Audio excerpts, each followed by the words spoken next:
Dan sampai akhir hayatnya pun ibu itu ternyata beberapa kali melihat apa yang Mas Boni lihat Iya, di rumah. betul. Saya ngelihat keadaan mama saya udah lemas, kakak saya udah posisinya kayak gemes emosi gitu. Dia nunjukin paku, Mas. Paku baja segini warna hitam berkarat. Ini paku dari mana? Waktu mama kencing keluar.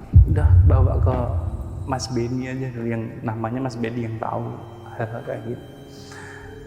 Terus gimana bawanya? Plastikin, saya plastikin Mas. Saya bawa naik motor, saya sampai rumahnya itu paku itu hilang. Paku itu hilang dengan bekas plastik itu kebakar ujungnya.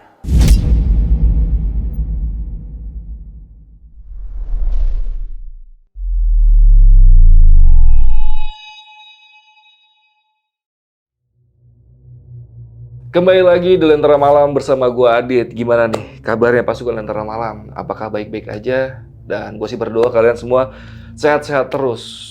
Dan malam ini spesial kita suguhin cerita yang sangat epic nih. Gue udah dengar ceritanya dari narasumber langsung dan ini salah satu cerita yang cukup tragis dan cukup kena sih di gua.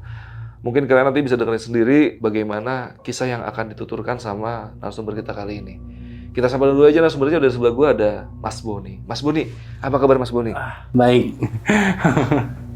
Ini saya sampai terngiang-ngiang sama cerita Mas Boni. Iya. Karena kita tadi udah sempet cerita-cerita dulu Mas Boni ya. Iya, betul.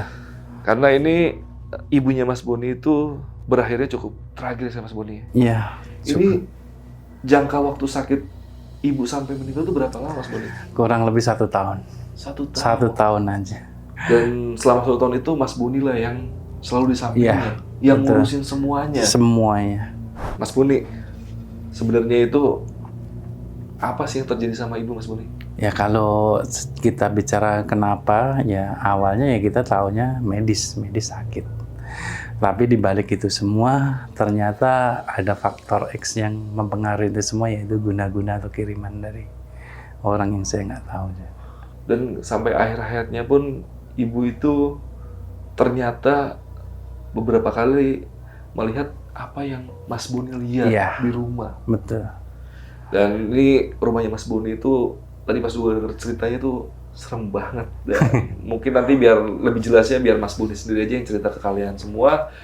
Tapi sebelum Mas Boni cerita, gue mau infoin dulu nih buat kalian yang pengen jadi narasumber di Lentera Malam, kalian bisa langsung aja DM ke Instagram Lentera Malam, itu ada di lenteramalam.id. Dan Mas Boni udah siap nih untuk menceritakan pengalaman mistisnya. Siap. Gak usah lama-lama lagi, sebelum kalian denger ceritanya, kalian tonton dulu intronya.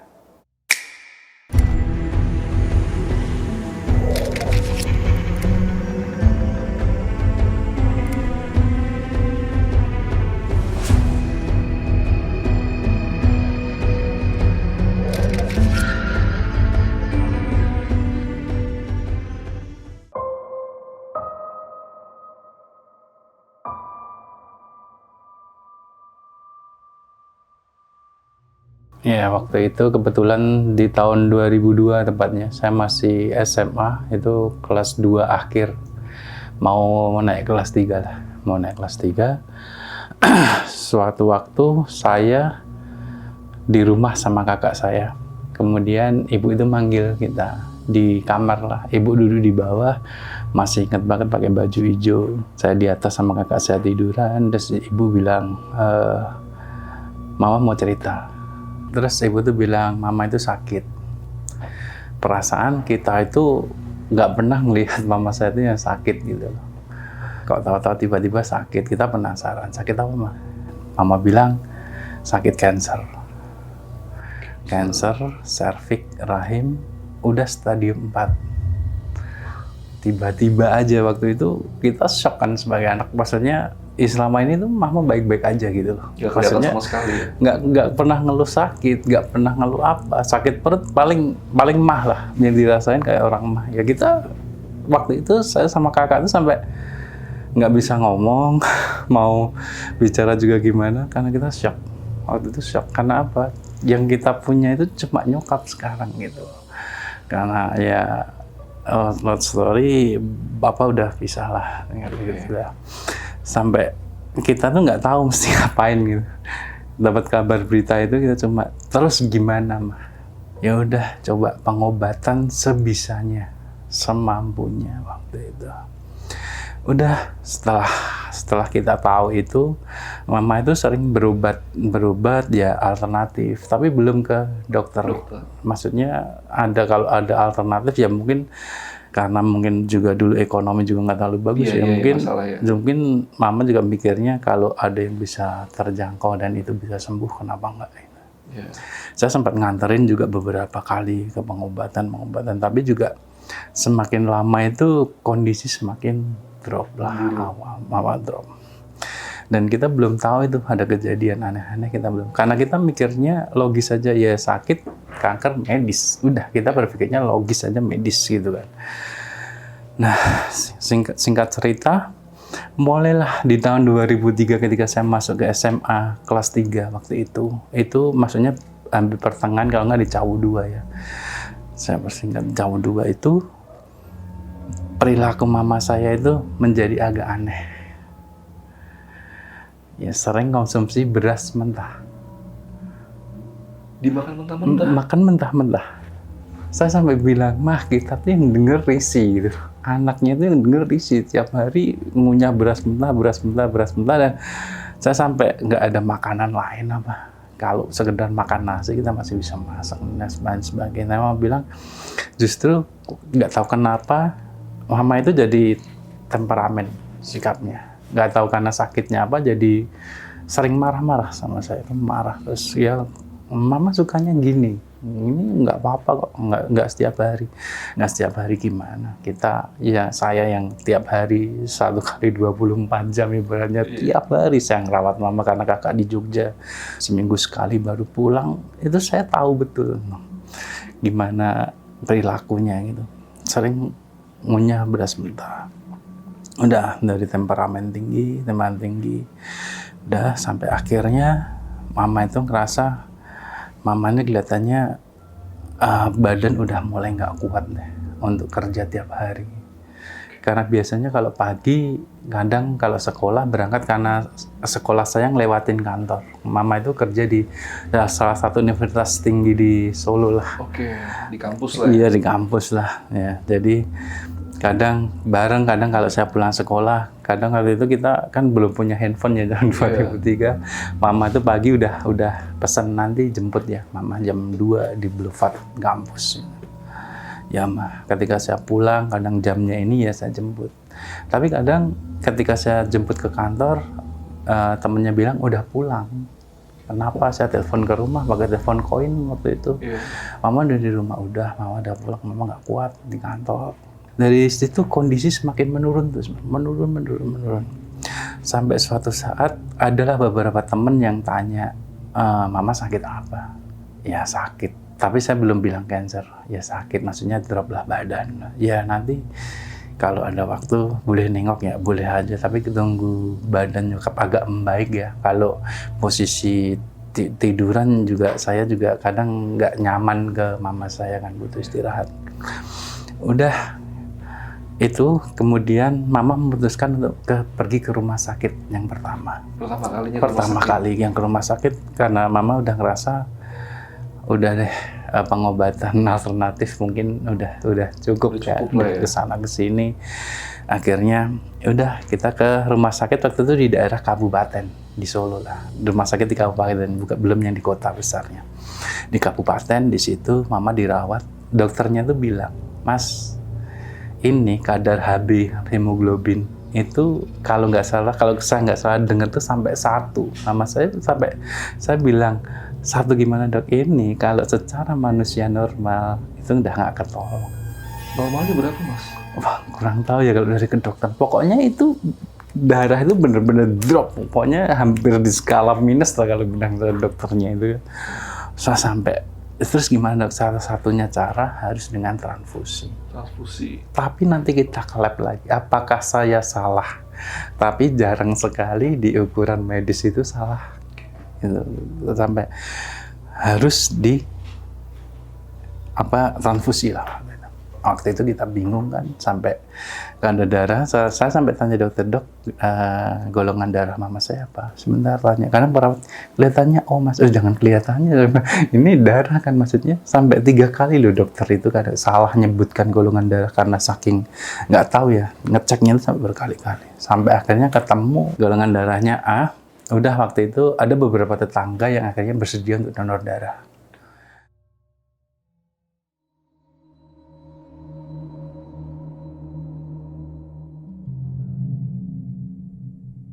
Udah waktu itu donor darah, udah masuk beberapa, mukanya emang mama itu waktu sebelum donor pucat ya, kelihatan pucat. Ketika masuk darah itu ya kelihatan seger, kelihatan ya maksudnya kelihatan wajah cerah lah gitu. Ya saya juga ngerasain itu ya, mungkin kita mikirnya oke lah medis berarti kita mikirnya nggak aneh-aneh kan, medis. Ya udah, saya juga berusaha stay karena nggak ada lain lagi selain saya buat jaga terus. Nah, awal kejadian aneh itu setelah masuk rumah sakit dinyatakan dokter agak membaik, pulang. Nggak dirawat ya berarti? Dirawat, sempat dirawat 2 hari.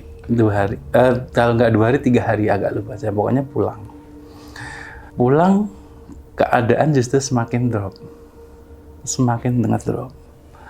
Terus mah mau ke rumah sakit lagi, udah nggak kuat. Akhirnya ada perawat di dekat rumah tetangga itu, perawat di salah satu rumah sakit kabupaten itu, inisiatif buat diinfus di rumah. Udahlah, diinfus, dirawat di rumah. Dengan diinfus di rumah, pada akhirnya saya sekolah juga nggak tenang. Ya berangkat pagi, ibu masih di rumah. Saya kadang sering izin waktu itu. Karena nggak ada yang jagain lagi iya, ya? nggak ada yang jagain lagi. Kakak nggak mungkin saya telepon waktu itu pulang karena harus studi juga. Gimana di Jogja waktu itu. Kita nggak bisa lah. Nah, pada akhirnya kejadian itu nengoklah teman, salah satu teman nengok. Salah satu sahabat saya yang juga mungkin kadang-kadang dia bisa ngerasainnya, tapi nggak bisa melakukan sesuatu juga. Mungkin cuma dia bilang, Mas kelihatannya kayak ada serangan ya, dia bilang gitu. Serangan gimana maksudnya? Maksudnya tanda kutip ada yang mencoba buat nyelakain ibu dari dunia lain lah, maksudnya gitu. Dari guna-guna. Waktu itu saya nggak percaya. Enggak lah, kita tetap berpikirnya medis karena saya belum benar-benar belum melihat langsung gitu efeknya. Nah, setelah ketahuan seperti itu, mulailah serangan. Serangan pertama dimulai waktu saya masak nasi. Itu sering bau basi. Belum sehari itu nasi itu udah bau, udah basi. Saya kalau magic jar kita masak jam 7, jam 2, jam 3 masih dong bagus. Itu udah baunya basi. Terus saya sempat bilang, mah nasinya basi. Saya dimarahin, kamu masak gimana sih? Ya masak nasi gimana sih? Ya selayaknya orang masak nasi gimana? Mungkin magicomnya rusak. Gini. Ya pinjam tetangga dulu atau nanti beli. Ya udah ganti magicom, sama aja kan. Berulang kali, sama aja. Kejadian nasi basi. Saya mikirnya ya udahlah kalau makan beli. Pada akhirnya kesimpulan awal gitu, beli aja. Yaudah. Kebetulan di samping rumah saya itu ada orang jual sate, belakang itu jual bakso, dan samping depan rumah itu ada pos ronda, itu dibuat buat orang kalau dagang angkringan kalau masa itu. Ya angkringan. Nah, suatu malam saya ngobrol nih, bincang-bincang, karena ibu kan posisi tidur ya, di infus. Saya ngobrol, bincang-bincang biasa. Ma, gimana keadaan? Ya, ginilah. Ya, semoga segera sembuh. Ya, maksudnya sebentar lagi kamu juga eptanas, ujian, akhir, fokus sekolah, dan lain sebagainya. Ya, Ma, pasti difokusin. Tiba-tiba jam setengah, ibu itu bisa tidur antara jam 8 ke jam 9. Jam 8-9 malam baru bisa istirahat. Karena sebelumnya tuh perutnya rasanya kayak ditusuk-tusuk kan. Ya, sakit sekali. Sekarang dari berat 75 sampai 80, ibu jadi ke 40 kan, turunnya drastis. Itu hitungan 40-an kilo. Iya, berarti turunnya hampir 30 kilo. Kecil banget kalau saya bandingin dulu badan saya sama mama, saya sampai pegang tangannya, kecil banget. sampai ya karena makanannya udah nggak selera gimana minum. Nah, disitulah pertama kali saya dengar rumah itu kayak kejatuhan barang gede kenceng sekali, nggak suara ledakan di atas, duar. Mama saya kebangun. Apa? Nggak tahu mah. Kita mikirnya apa karena gardu listrik yang meletus ya atau apa ya, waktunya kita mikirnya ya udahlah, mama saya mau istirahat, saya bilang udah mah tidur aja, nggak ada apa-apa. Belum saya selesai ngomong itu, pintu pagar itu kayak dibanting, pintu pagar kita kan besi, kayak ditabrak, duar kenceng lagi. Kaget saya kan sampai setengah marah kan waktu itu. Siapa sih kita lagi kayak gini, main-mainnya. Saya keluar, di depan itu banyak yang di angkringan teman tuh pada nongkrong, nggak ada yang dengar sama sekali. Nggak ada yang dengar, nggak ada yang dengar. Cuma saya sama mama saya yang di dalam yang dengar suara itu. Setelah kejadian itu, saya terus mama bilang, siapa? Nggak ada siapa-siapa, mungkin kesenggol anak-anak emang. Ya udah suruh hati-hati jalan. Mama mau istirahat. Nah, tidur di malam pertama itu kita biasa lah, masih nggak ada apa-apa. Di hari keduanya, di hari setelah itu, mama saya itu ngeluarin cairan kayak orang mens. Tapi cairannya itu warnanya kayak ini, kalau air habis buat nyuci beras keruh. Keruh, dan itu sehari itu bisa 10-15 kali. Kalau dinalar mama saya itu minum itu juga nggak banyak. Kalau cairan itu dari mana? Sampai mama saya itu sampai buat kain perca saya potong-potongin buat alas kalau tidur, kalau bocor. Nah, karena saya kan sama mama tuh tidur di depan TV ya Mas. Karena kamar belakang itu dulu kamarnya mama, tapi mama udah nggak mau pakai. Akhirnya dibiarin aja. Kamar depannya dulu kadang saya juga pakai, tapi karena mama di depan TV ya otomatis saya nemenin di depan TV. Udah cairan terus saya bilang, "Mah, cairan apa sih?" Nggak ngerti mama juga. Besok juga apa kalau ada rezeki banyak nanti ke rumah sakit lagi. Periksa lagi. Tapi nggak sakit Mas ketika keluar cairan? Sakit Mas. Oh, sakit. Tapi mama saya itu ketika ditanyain sakit enggak. Tapi dari ekspresinya nggak bisa bohong. Kayak orang merintih gimana sih Mas? Orang meringis kesakitan tuh gimana sih itu? Sampai saya mau cerita, mah kemarin temen bilang kelihatannya kayak ada serangan. Saya belum sampai hati ke sana. Karena mama saya masih ya orang dari kampus, mungkin pemikirannya ya masih logis ya.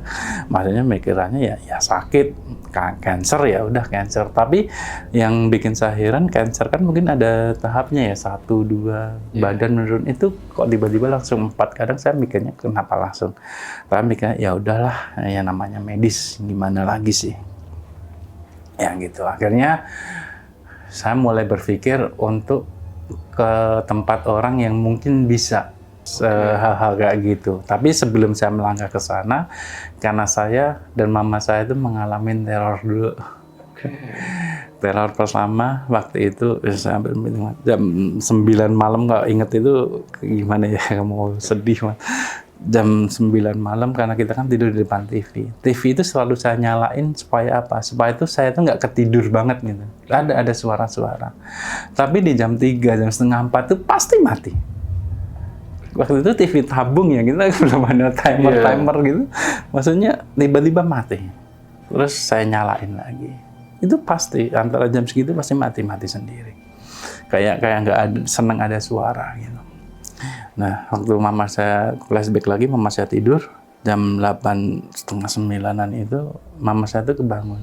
Terus saya bilang, kenapa mah? Saya masih ngeliat TV. TV dikecilin, dengar suara apa, nonton acara apa sih, kok rame banget. Padahal acara TV itu juga nggak ada rame, kayak di rumah tuh kayak banyak orang ngobrol gitu. Saya juga dengar, saya kayak orang-orang ngobrol tapi dalam bahasa Jawa ya gimana. Yang kayak orang nggak di pasar tapi rame. Mama tuh sakit, mau istirahat. TV matiin. Dipikir TV, ya udah saya matiin. Ngalah, saya sampai tidur saya matiin. Nggak apa-apa.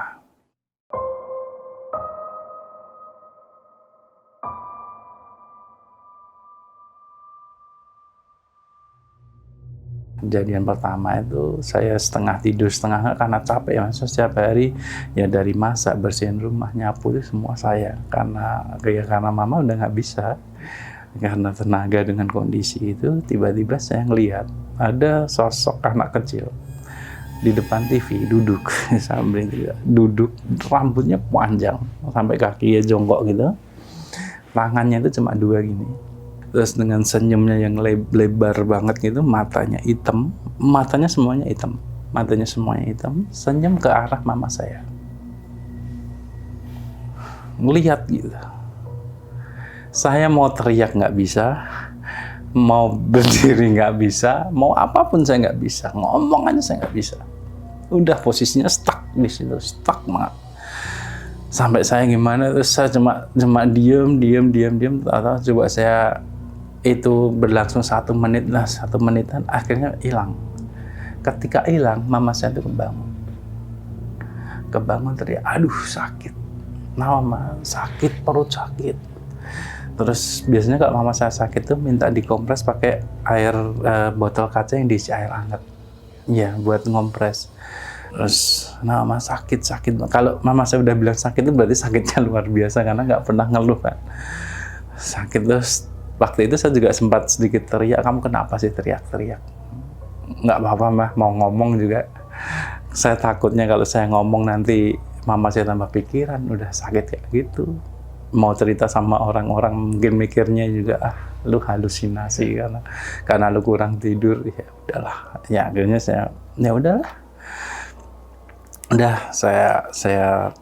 saya ambil air hangat buat ditempelin ke perutnya mama, akhirnya bisa tidur lagi nih Mas, bisa tidur lagi. Kembali lagi saya mau nyalain TV juga nggak enak. Akhirnya saya nyalain TV supaya saya tuh ada cahaya, biar saya nggak terlelap gitu. Pokoknya ada sorotan cahaya. Saya kecilin banget suara. Di malam yang sama, waktu itu ingat banget mama tuh megang kaki saya. Gini saya kaget tuh. Kenapa Mas? Ambilin minum air hangat.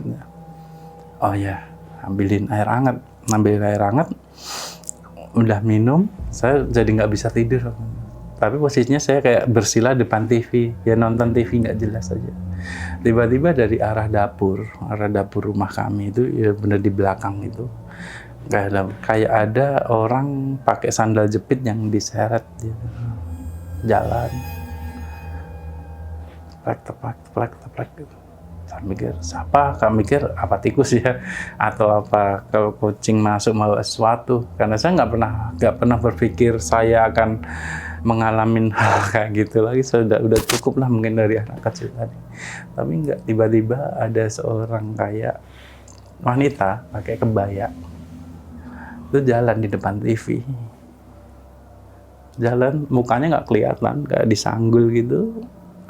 Mukanya tuh kelihatannya putih, saya ngeliatnya putih karena saya nggak bisa berdiri. Itu jalan, bener-bener jalan teplak.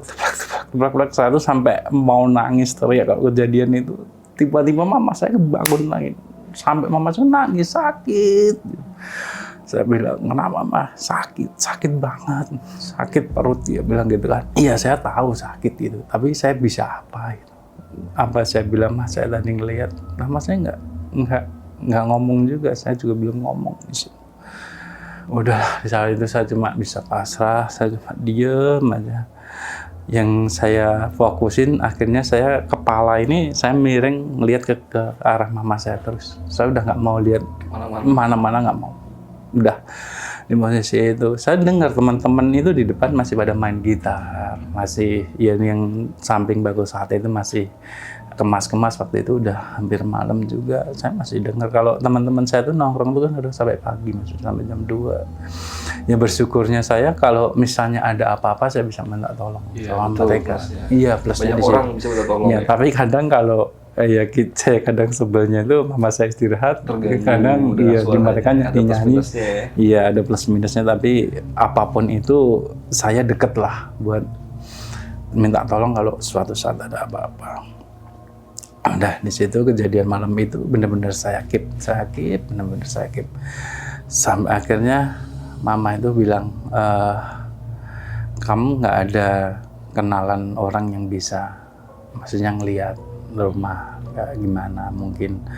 Karena waktu itu saya punya teman namanya Sabda, itu teman saya SMA dan teman saya SMP juga, teman dekat. Dia itu juga saksi dari ibu saya, kakak saya kandung sendiri juga saksi waktu itu kejadian ibu saya. Nah Sabda ini benar-benar orang yang tahu kan. Nah udah saya minta tolong. Oh, aku ada kenalan di Klaten, namanya Mas Ambar waktu itu. Mas Ambar? Iya, Mas Ambar. Gimana ada, dia juga sering nolongin orang kayak gitu. Ya coba dah. Ya udah akhirnya dia ke sana. Dia cuma disaran gini, suruh naruh daun pisang di bawah tempat tidur. Waktu itu sarannya tidurnya jangan di balai, maksudnya di tempat tidur, karena katanya itu teluh atau santet itu terbangnya sepinggang katanya.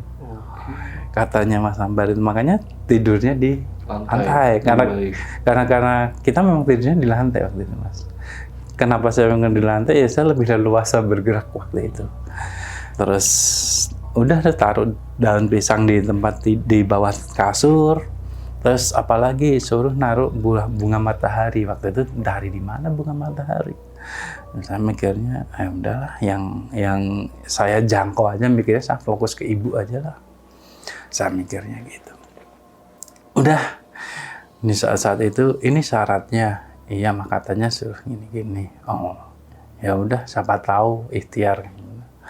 Kita coba untuk ikhtiar. Tapi semakin hari kondisi ibu semakin drop. Semakin memburuk. Kita nggak ada jalan lain kecuali ke rumah sakit. Dulu pertimbangan kakak saya, uang dari mana? Salah satunya rumah kita jual. Rumah dijual seperabot-perabotnya. Nggak ada cara lain di situ. Kita mau minta tolong saudara, uang sebanyak itu dari mana? Ya, maksudnya kita jual. Tapi sebelum kita masuk ke rumah sakit itu ada kejadian lagi yang saya alamin. Waktu itu ibu di jam 9:30 malam, teror itu di atas jam 9. Jam 10 malam ibu itu kebangun. Pengen beli apa sih? Putu. Putu nyari di mana mah malam-malam jam segini lagi. Terus ya kalau nggak ada, pesanlah sate Mbak Sum. Namanya Mbak Sum yang jual sate di samping rumah. Karena listriknya juga minta dari kita. Udah kan di belakang juga ada pintu akses, tapi dari seng gitu kan. Saya buka, Mbak, pesan sate. Buat siapa? Buat mama lagi pengen sate. Oh iya, berapa? 10 tusuk aja. Pakai lontong nggak? Pakai lontong. Udah sambil dibikinin sate, saya nunggu di situ. Mama saya di dalam sambil saya tengok, ini kan agak kelihatan kakinya. Oh berarti nggak manggil, nggak masalah. Nah itu Mas kejadian. Sampai saya teriak nggak bisa juga jam 10. Terus ini Mas satenya udah jadi, saya tutup pintu lagi. Saya bawa sate itu, saya ngelihat ke arah ruang tamu itu ada sosok wanita 4 biji. 4 biji dengan gimana ya, saya sampai nggak bisa gambarin karena saya nggak berani ngelihat. Saya mau menjamkan mata tapi karena dipaksa ngelihat. 4 biji nggak ngelilingin aja. Setelah itu saya benar-benar nge-freeze gimana sih, nggak bisa gerak, nggak bisa ngomong, nggak bisa apa-apa. Saya nggak tahu mesti ngapain. Doa gimana, udah nggak bisa.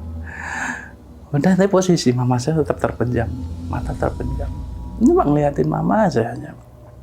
Udah, waktu itu akhirnya agak lama saya berdiri di situ, tiba-tiba hilang. Saya mau teriak, saya tahan, tapi nangis saya di situ. Kayak gimana sih, kayak gemes gitu, tau nggak sih? Kalau mama saya sakit dengan kehendak Tuhan, ya udah sakit, jangan dibuat-buat aneh-aneh gitu. Kita sampai teriak, saya coba keluar ke tempat jualan sate lagi, saya duduk sampai asem. Kenapa Mas? Nggak apa-apa. Mama gimana? Mama tidur.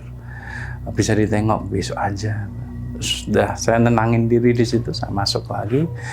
Terus karena saya nggak tega bangunin mama saya taruh satenya di samping. Kalau suatu saat mama bangun nyariin, selang kejadian itu hampir 20 menit kalau nggak salah, itu mama saya bangun teriak lagi sakit. Setiap kejadian itu pasti teriak sakit. Sakit dan sakit. Waktu itu saya mikirnya, ini sebetulnya ada apa sih? Sampai gini banget. Maksudnya kalau teluh apa gini-gini banget sih. Maksudnya saya tuh pengen lihat wujud yang gimana lu dibuat sakit gimana sih gitu. Sampai mama saya tuh benar-benar badannya udah kurus, rambutnya yang panjang udah mulai habis gitu, sampai meninggalnya. Akhirnya main di satenya, udah mama udah nggak selera. Ya mau nggak mau saya sendiri yang makan, saya pelan-pelan saya makan. Ya akhirnya singkat cerita, udahlah. Waktu itu kalau nggak salah tepat di hari Sabtu atau Minggu siang, karena saya capek mas. Saya mainlah ke tempat teman saya Sabda, kebetulan kakak saya pulang. Kakak saya pulang, gantian ya sebentar. Aku mau ke rumah Sabda, ya jangan lama-lama. Waktu itu kita belum ada handphone, makanya pakai telepon rumah. Selang berapa lama kakak saya telepon ke rumah teman saya.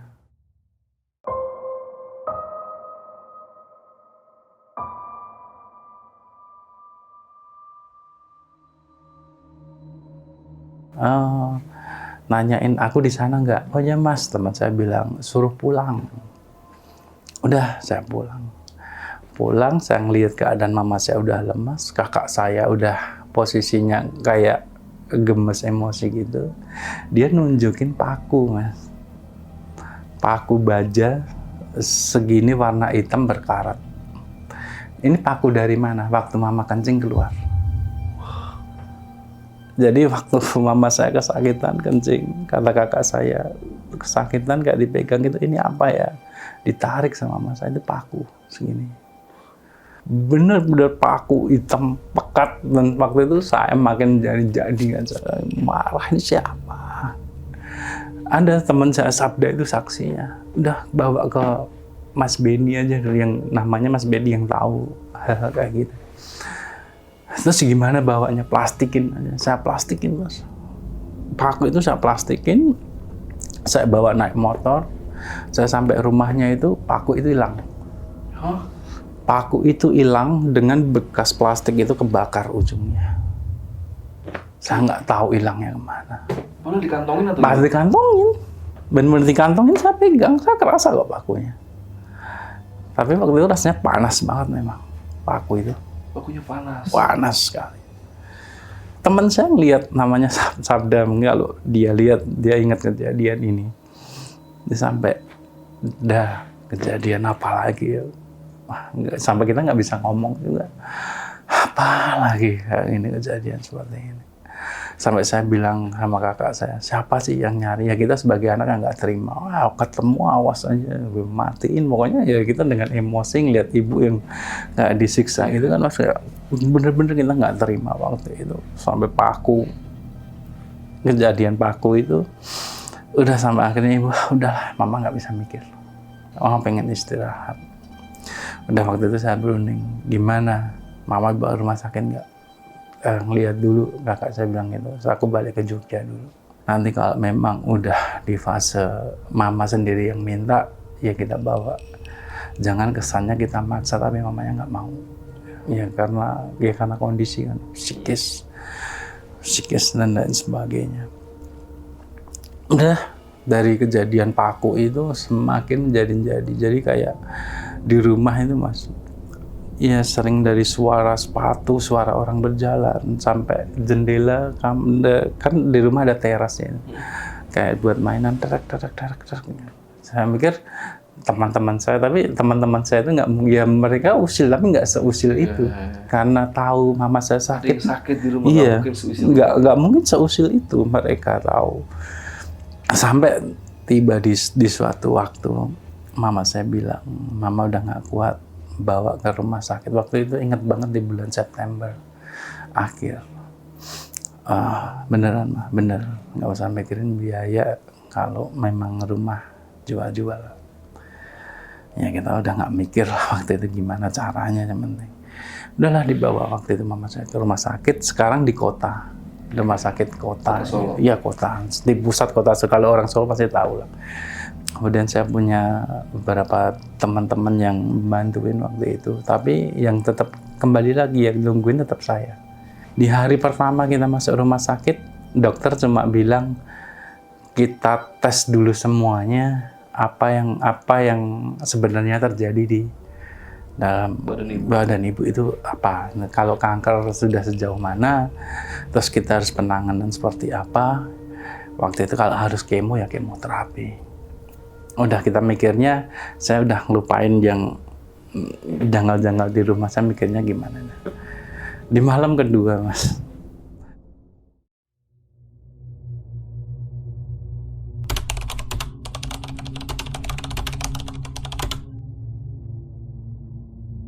Cuma kakak masih di Jogja, saya tiduran sendiri, ya otomatis rumah sakit sepi ya. Yang waktu di pegawai kan kamar itu pasti diisi 2-3 orang bednya. Tapi waktu itu karena mama saya terus ngeluarin cairan dan itu berbau ya mohon maaf, itu susternya sampai udah jangan diisi orang dulu, maksudnya biar mama sendiri. Waktu diisolasi lah. Iya, kayak sendiri.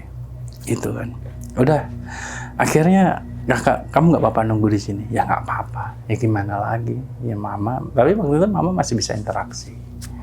Gimana kuliah kamu? Gimana sekolah? Masih baru orientasi, baru saya itu saya udah masuk universitas. Baru masa orientasi. Ya udah baik-baik di situ. Ya pesennya cuma itu doang. Nah disitulah mama saya bilang, kamu lihat apa selama ini di rumah? Saya ceritain, mama juga lihat. Tapi mama cuma bisa menjamin mata. Karena ketika itu hadir, mama sakit. Perut sakit. Iya, karena secara gak sadar setiap kali makhluk-makhluk itu muncul gak lama. Iya, itu sakit banget. Sampai munculnya sebuah paku itu kan kayak bener-bener suatu hal yang menurut saya udahlah kita udah di luar nalar. Nah, sempat ada salah satu kerabat yang bisa bilang ini itu yang ngerjain 2 dukun katanya. Satu dari Gunung Kawi, satu dari mana saya lupa. Antara Merapi atau pokoknya ada dari 2 gunung yang membuat ibu ini. Jadi semakin itu ketahuan, semakin tingkatnya ditambahin. Ditambahin. Ya pernah ada kejadian yang terlewat. Nah, saya tuh sampai pernah kerasukan di situ. Waktu nunggu ibu saya ngelihat kayak ada orang tinggi besar. Kayak apa ya, kayak dibilang kayak pastor, perawakannya gede. Tiba-tiba saya nggak sadar, terus kata ibu saya itu dipegang, kamu sakit apa? Itu. Terus katanya saya bilang, nyuruh pergi sesuatu lah. Setelah itu sempat cairan mama saya itu berhenti. Sempat berapa lama tuh nggak keluar cairan.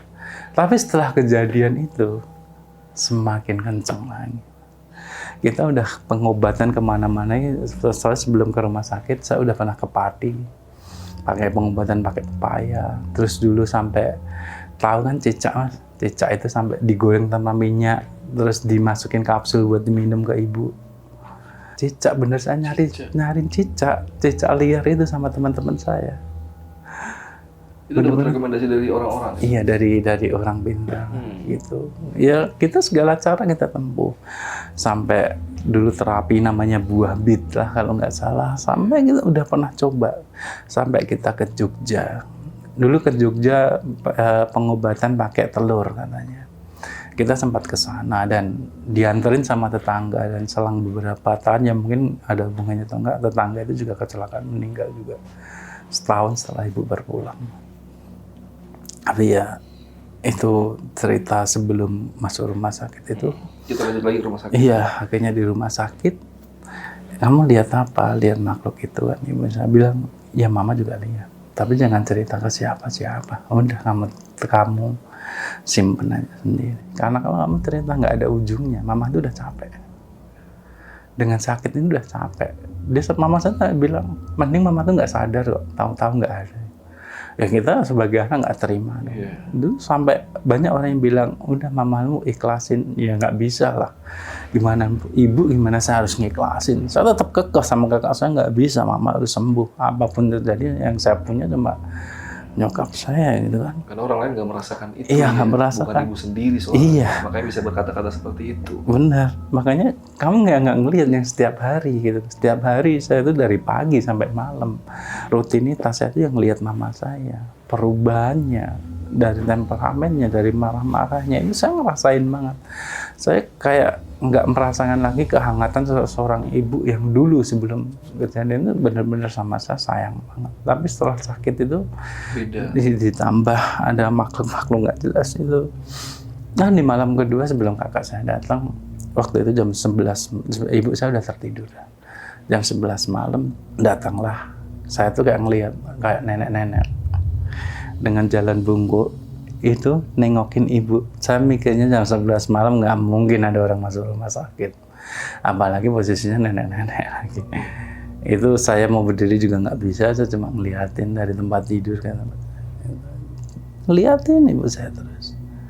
Kembali lagi setelah itu hilang, ibu teriak lagi. Kesakitan lagi. Sakit lagi. Sakit. Tapi udah rintiannya sakit, udah nggak punya tenaga. Ya karena udah lemes. Setelah kejadian itu, selang 2 hari, ibu itu udah dinyatakan koma. Udah nggak bisa ngapa-ngapa, makan harus pakai selang. Cairan terus keluar. Cairan terus keluar. Saya sampai mikir, yang terbaik lah waktu itu. Karena sebelum ibu saya koma, dia bilang, nanti tanggal 7 Oktober mama itu sembuh. Itu hari ulang tahunnya. Benar, tepat di 7 Oktober mama itu pergi. Innalillahi. Pergi. Saya ngelihat dengan mata kepala sendiri gimana sakitnya dia waktu mau pergi. Waktu masih sadar, dia ke bude-bude saya sempat bilang, titip saya, mungkin saya yang dikhawatirin kan. Tapi saya bilang, aku udah ikhlas, udah gimana pun saya nggak daripada sakit seperti itu. Akhirnya di 7 Oktober itu, di sore itu mama saya meninggal. Mama meninggal tepat di hari ulang tahun. Di hari ulang tahunnya. Tepat sekali di usia 44 tahun, yang masih sangat muda bagi saya waktu itu. Saya waktu itu udah kayak dunia saya udah hancur, saya udah nggak tahu mesti ngapain lagi mas, maksudnya saya mau ngelanjutin kuliah aja udah ogah. Tapi kakak saya bilang, ya nggak ada pilihan lain, yang mama tinggalin cuma kuliahmu, kita nggak punya apa-apa lagi. Selain itu yang kadang membuat saya enggan, mau nggak mau setelah kejadian mama itu kan dimakamkan di Semarang. Di Semarang. Di kampung halaman. Dia dulu kita pernah di Semarang kecil karena saya lahir di Semarang. Kebetulan ada kakaknya ibu itu ya Pak Ade di Semarang, diminta ke sana. Udah di sini aja, harapannya supaya saya juga bisa sering ke Semarang. Karena saya dulu juga pernah dititipin. Ya mama saya nggak ada. Tapi setelah nggak ada itu kembali mas, ketika saya pulang ke rumah pun akhirnya sendiri kan. Kakak di Jogja, rumah ya saya sendirian di rumah. Bener-bener sendiri, saya tuh sampai jarang pulang ke rumah karena saya tidur di kampus. Ya, itu rumah udah dijual atau gimana? Itu udah posisi hampir mau dilepas, maksudnya udah ada yang DP-in, posisi tinggal lunas. Masih proses transaksi? Iya, proses transaksi belum selesai. Waktu itu kakak bilang, ya udah seperabotan ya aja.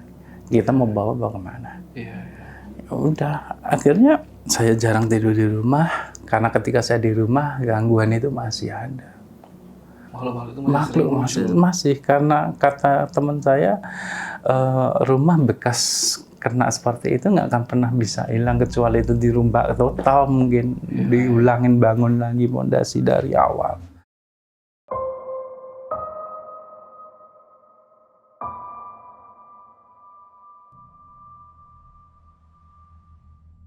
Kejadiannya ya selang 7 hari, kalau nggak salah, setelah 7 hari ibu dimakamin, saya sering tidur di rumah sendiri. Ya kembali lagi saya kayak dejavu kan, saya tidur di depan TV berharap waktu itu masih ada nyokap, TV saya nyalain, kembali lagi TV selalu dimatiin tiap pagi. Nah itu yang membuat saya akhirnya teman-teman banyak yang sering ke rumah, akhirnya jadi base camp lah rumah itu. Maksudnya ya nggak siang pagi, teman-teman kadang ketika saya nggak kuliah ngobrol di situ, malam kadang bahkan ada yang kadang tidur di situ. Tapi yang membuat saya heran, ada salah satu tetangga saya itu sempat nelpon ke rumah pas ibu itu meninggal. Kalau nggak salah 2 hari setelah meninggal. Terus telepon ke rumah, katanya yang ngangkat ibu. Jadi 2 hari setelah ibu meninggal. 2 hari setelah ibu meninggal, tetangga itu datang ke rumah. Dia ketemu sama teman saya. Saya waktu itu masih di luar. Tadi ibu ini datang. Terus bilang apa? Mau jenguk mama. Katanya mama nyuruh datang. Waktu itu saya belum ketemu kan. Akhirnya saya konfirmasi, kenapa? Iya, kemarin aku telepon ke rumah loh, mamahmu yang ngangkat. Aku lagi sakit, Bu. Tengokin. Padahal mama itu udah 2 hari yang lalu udah nggak ada. Di situ saya mulai, apa ya benar mama saya masih di situ, karena kan saya berpikir bukannya kalau orang udah meninggal udah ya, maksudnya kenapa? Tapi kejadian itu nggak sekali 2 kali, Mas. Banyak. Sampai teman-teman saya tuh ketika nongkrong di depan itu sempat waktu itu siang-siang malam jam 1. Kayak di rumah itu kan kosong. Saya di posisi di luar. Katanya ada yang manggil Mas, suaranya kayak ibu saya. Buyar semua. Lari semuanya. Karena tiap hari sering nongkrong di rumah udah pasti hafal banget sama suara ibu hafal karena keseharian ibu saya juga mereka tahu. Sampai saya tuh mikir apa udah nggak kuat nih kalau saya lama-lama. Saya juga nggak mau cerita ke siapa-siapa. Saya cuma cerita sama teman saya Sabda. Sabda ini ya? Sabda yang selalu bilang ya udahlah tidur di rumahku. Karena saya tidur di rumahnya dia. Kadang ya juga main bareng untuk merefresh itu semua.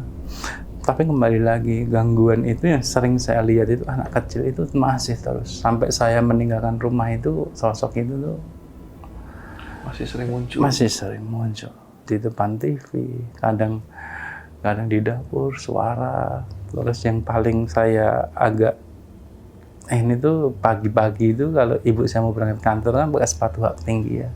Dan suaranya pasti kelihatan. Itu saya sering dengar. Tak kayak berjalan keluar gitu. Saya mikir, saya sampai sempat ngomong, mah kalau udah ya aku ikhlas, walaupun nggak sepenuhnya ikhlas karena meninggalnya nggak wajar. Menurut saya kalau meninggalnya mungkin karena pure sakit ya oke lah kita, tapi karena meninggalnya harus dengan posisi guna-guna seperti itu. Ya, karena anak laki-laki apalagi yang ngerawat ibunya cukup lama, bukan masalah ikhlas nggak ikhlas ya, tapi pasti untuk kerelaan melepas ibu pergi itu pasti berat banget ya, Mas. Iya. Soalnya itu waktu itu benar-benar sampai di posisi apa ya? Pernah ada suatu kejadian yang kelewat itu sebelum mama saya koma juga. Saya bilang mama tuh kayak nerawang ke atas manggil ibu. Ibu berarti nenek saya. Saya bilang apa nenek datang? Oh itu ada kakak saya di situ. Iya. Ya. Padahal nenek itu meninggal saya SD kali ya. Lama sekali. Itu meninggal karena ya akhirnya dimakaman di Semarang ya jadi satu sama nenek sama ibu di situ. Satu makam bareng nenek. Iya, satu komplek lah Mas. Satu pemakaman. Iya, satu pemakaman. Jadi seperti itu apa ya? Masih sering saya rasakan sampai saya mikirnya udah deh. Saya harus cabut dari rumah ini. Karena satu, saya nggak kuat kenangannya. Yang kedua, karena gangguan nggak jelasnya. Itu nggak saya sendiri, teman-teman saya juga sering ngalamin hal-hal seperti itu. Telepon yang ngangkat ibu saya lah. Ya, terus saya kebetulan kalau nonton TV malam, saya tidur sendiri, dimatiin sendiri lah. Tiba-tiba nyala sendiri. Itu hal-hal yang bagi saya kayak menjadi suatu hal yang udah biasa. Tapi kalau kemunculan sosok itu yang saya mikir saya udah nggak mau lagi. Karena saya seumur hidup belum pernah ngelihat hal kayak gitu. Setelah kejadian baru ketika mama saya kena itu. Ya, benar-benar paku itu yang benar-benar saya di depan mata saya pegang sampai hilang seperti itu. Oke Mas, berarti ini ibu akhirnya meninggal di tahun 2003. 2003. Di rumah sakit ya? Di rumah sakit. Nah ini kan Mas Boni tadi sempat ngomong lah dari salah satu orang yang mengerti hal seperti itu. Katanya ibu dikirim dari 2 orang dukun. Iya, 2 orang. Dari Gunung Kawi dan entah satu lagi iya, mungkin Mas satu Boni lupa ya. Lupa sama Itu Mas Boni pernah cerita tahu nggak sih siapa pelakunya dan kenapa sampai itu terjadi? Coba, saya pernah coba tanya, tapi nggak ada satupun orang yang mau ngasih tahu. Sampai sekarang kayak mereka mikirnya udahlah, nggak usah tahu. Ya, kayak ibu saya juga mikirnya udah apa ikhlasin. Ya ikhlasin bagi orang yang maksudnya bagi ibu saya mungkin karena udah saking capeknya udah. Tapi kita bagi anak kan juga. Maksudnya apa nih gitu sampai membuat ibu saya seperti itu, maksudnya apa, kamu punya dendam apa sama keluarga saya, terutama sama ibu saya tuh punya masalah apa gitu. Berarti sampai detik ini pun Mas Boni nggak tahu jawabannya. Nggak tahu, saya nggak tahu penyebabnya apa, pelakunya siapa pun nggak tahu. Ini Mas Boni berapa bersaudara? Saya 2 bersaudara. Berdua sama kakak itu aja? Iya, sama kakak. Sekarang kakak gimana kondisinya? Kalau kakak masih di Solo sih, kakak. Solo. Iya, kakak sekarang ya masih dengan aktivitasnya bekerja, cuman ya itulah ya.